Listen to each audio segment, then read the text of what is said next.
You are watching Yeticket.com with Al McGhee, movie reviews and interviews. This is Yeticket.com, Yeticket.com, your entertainment ticket. We are your entertainment ticket, that's right. Yeticket.com. We are your entertainment ticket, that's right. Yeticket.com. Yeticket.com.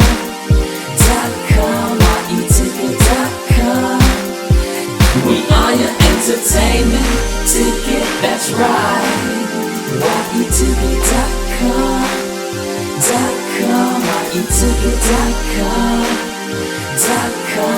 Yeticket.com.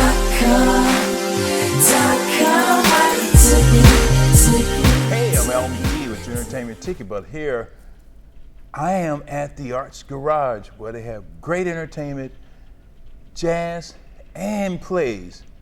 I'm here with the author of the play they have it currently called Smoke, Miss Kim Davies. She's here right now with the play to watch it, and I tell you, woo, it's powerful. I enjoyed it.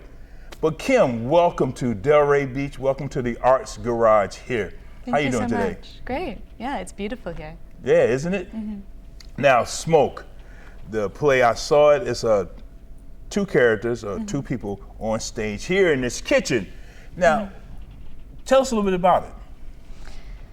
Yeah, well, it came out of, I had an interest in this classic play from the 1880s called Miss Julie. And that's a play about like sex and class and like the power dynamics between men and women. And I was interested to see like how that scenario might play out, you know, today, 100 years later, over 100 years later. So I kind of very loosely updated the setting and just wanted to see what would happen from there. And it's become this play that a lot of people have connected to. This is the fourth production in the United States, and there will be a production in Brazil next year, and it's been really cool. Really? In Brazil? Yeah, in São Paulo.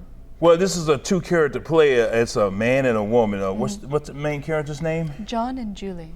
And they meet at this party, but they wind up in the kitchen talking and things like that. And I noticed that they had a lot of tension and things and going on in the kitchen about, do they like each other? Do they want to like each other and things like that? Tell us a little bit about the characters. Yeah, so the play centers on John and Julie.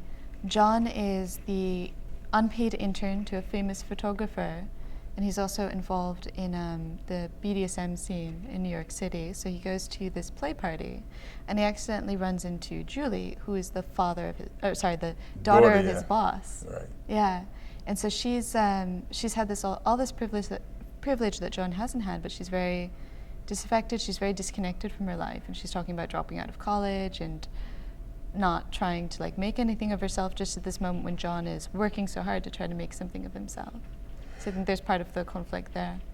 Yeah, and there's conflict there, but not only that, they have conflicts and personalities too on what each other wants. But what I saw something in it about man and a woman and their relationships, especially in their sexual relationships, on what you know the women's want and what the men want also in sex. How did you put that? Why did you put that in the play? I think it's really interesting. A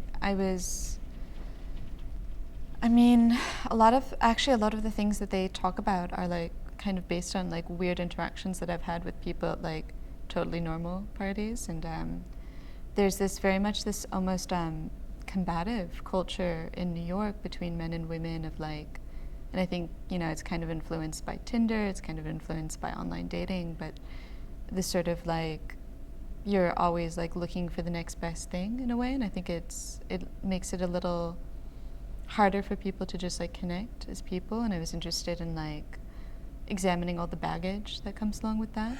Yeah, it does seem like that today in the 21st century. It's really hard for people to connect and also to be real with that person that you meet, especially for the first time. Yeah. maybe the first couple of times, and now people are really going to the web, the internet, whatever, to connect now instead of just walking up to someone and talking to them. Yeah. I really find that fascinating for the 21st century. It's not, my period is 60s, 70s, 80s, and 90s where you just walk up to someone and you introduce yourself. Yeah, there's almost like this competitive aspect to it now too, is that people are trying to, you're trying to sort of like form the perfect life because like you're displaying it on social media.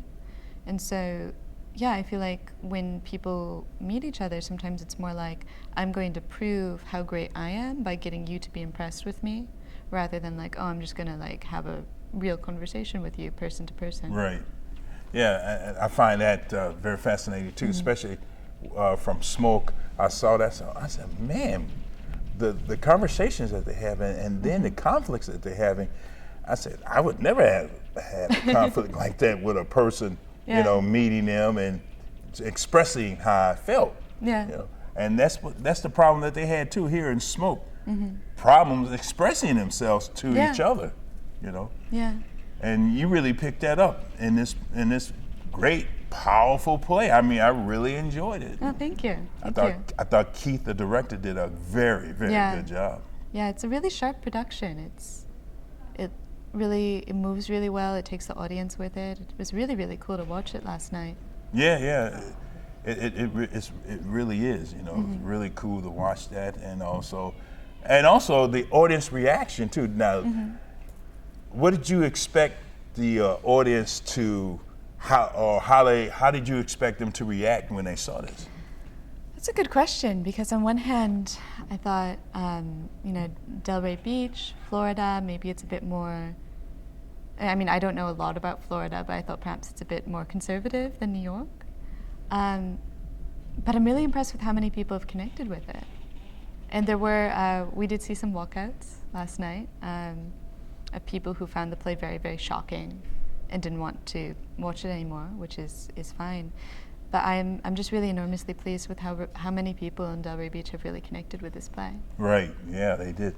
Now let's talk about a little bit about you. You have your Master of Fine Arts degree in writing, or what is it? What is the degree? Playwriting. Playwriting? Yeah. Now why did you want to be a playwright?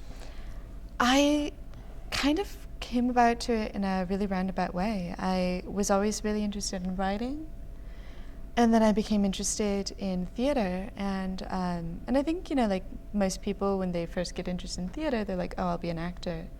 And I very quickly figured out that if I could be like a director, I could choose the actors instead of like waiting to get chosen as an actor. Yeah, right. I mean, I was really young when I figured this out. I was in high school, and I was like, I want to direct. Wow, that's great. And I did direct some in high school and college. But I was always still really drawn to writing, and then in theater I can combine that. I can by writing the plays. But also with writing too, you can express how you feel or how the world feels around you and things like that. Do you see that type of power in that too? Yeah, but also with playwriting, you never have to say what you yourself think, which is really liberating. Actually, you can kind of try to engage all these different perspectives, even perspectives that you think are wrong or that are distasteful to you. So like, I don't feel that I particularly agree with either of the characters in Smoke, but I think it was so interesting to try to inhabit their minds. Yeah, I can see that. I can really see that struggle, but also putting it together too, how you putting it all together to make it very entertaining. Yeah, for me, there's this enormously technical aspect of like plotting and trying to figure out like where's the audience's attention at every moment, and where's the audience, like what are all the different places that the audience's mind can go to at any given moment. And for me, that's really engaging, is the technical aspect actually. Yeah, that's nice. Wow. Now, so where you gonna go from here? I know you've done some traveling, and you still want to write and you want to get many of your plays produced. Where you gonna go from here? Yeah, I have a play coming up in New York. It's going to open in June. It's called Stet, and it's very loosely based on this incident about a year and a half ago with Rolling Stone magazine. They did this article that was supposed to be this very dramatic expose of rape culture at the University of Virginia. and it centered on this very dramatic, very scandalous account of a gang rape. And then within a week or so, the entire article had to be retracted. And it turned out that the reporter had based the article mostly on the testimony of the woman who said that she was assaulted, and it all just fell apart. And it really, for me, it raised a lot of questions about like, how do we talk about sexual assault in our culture? You know, how do we build those narratives? How would you get into a situation where a story that turned out to be so false was so convincing to this reporter that she felt compelled to publish it? Mm-hmm. So that's what STAT is about. It'll be in New York from June to early July. Ooh, boy, that sounds great. I would like to see that. Maybe I might come see that. Mm-hmm. But again, speaking of that culture of sexual abuse on college campuses, I used to be a college professor, and I saw some of that. Yeah. You know, where a young man attacked his girlfriend, knocked her down the stairs. She had to go to the hospital for 2 days. But they protected the young man, not the woman. Yeah. I was totally surprised at the school I was at that they would do that. Yeah. And you know, I went to the hospital to see the young lady, and I spoke to her mom and everything. You know, she was from out of state. But I was just surprised that they didn't protect her. Yeah. And I think a lot of colleges have that problem, and the college that I attended for undergrad is currently under investigation under Title IX for not handling sexual assault correctly and not protecting the rights of its young female students to enjoy their education uninterrupted, basically. And actually, like, going to college in that kind of environment for me was what smoke really came out of. Right. Because I saw so many parallels between the BDSM subculture, the BDSM scene in New York, and how tight-knit that is, and how insular it is, and the college campuses that I've been on, which are also very tight-knit, also very insular, and also very prone to protecting abuse. Yeah, they are. Yeah, they are. Well, you know, I could talk to you all day. But congratulations on this production of Smoke, and also congratulations on your next production in New York City. Thank you. And much more success in the future. Yeah, thanks so much. Thank you very much, Kim. I'm glad I met you, and I'm glad I had this conversation with you. Likewise. This is your entertainment ticket. Latest and greatest movie reviews and interviews. This is your entertainment ticket.